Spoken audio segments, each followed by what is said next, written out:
लगाओगे चंद्रधर शर्मा गुलेरी।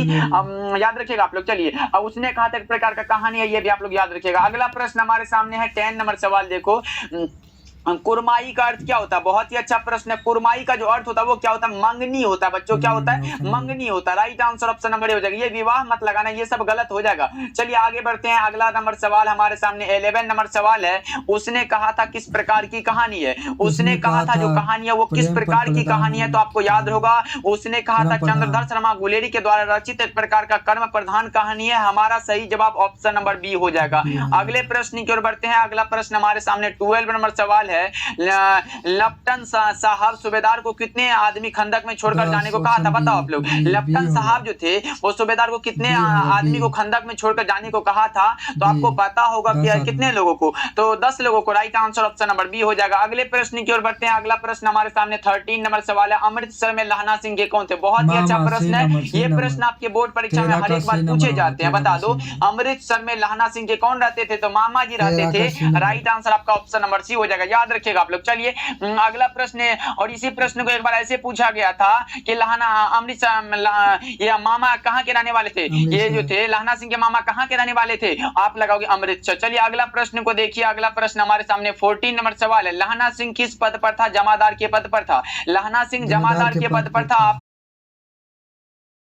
कि आप लोग आंसर को लगा रहे हो। चलिए 17 नंबर सवाल का रहा है हमारे सामने है कि जयप्रकाश नारायण की रचना का क्या नाम है? जयप्रकाश नारायण की रचना का नाम है संपूर्ण क्रांति, जो कि एक प्रकार का क्या है?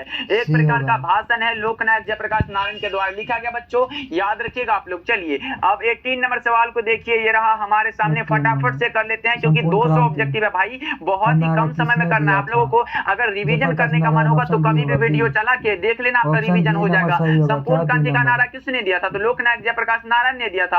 आपका सही जवाब ऑप्शन नंबर बी हो जाएगा। चलिए 19 नंबर सवाल की ओर बढ़ते हैं। ये रहा हमारे सामने 19 नंबर सवाल। बता दो, जयप्रकाश नारायण के अनुसार देश का भविष्य किसके हाथों में है? जयप्रकाश नारायण के अनुसार देश का भविष्य जो है वो किसके हाथों में है? बताओ आप लोग। ये है नई पीढ़ी के हाथों में। Right answer option number B हो जाएगा। अगला प्रश्न हमारे सामने 20 नंबर सवाल है कि संपूर्ण क्रांति क्या है? संपूर्ण क्रांति लोकनायक जयप्रकाश नारायण के द्वारा लिखा गया एक प्रकार का क्या है बच्चा? पार्टी भाषण है। आपका सही जवाब क्या होगा? ऑप्शन नंबर बी बिल्कुल सही हो जाएगा।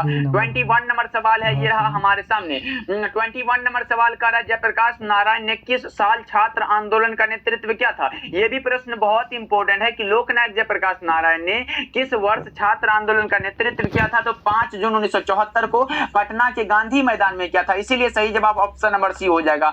22 नंबर सवाल का रहा है। 22 नंबर सवाल का रहा, प्रजा सोशलिस्ट पार्टी का गठन कब हुआ था? प्रजा सोशलिस्ट पार्टी का जो गठन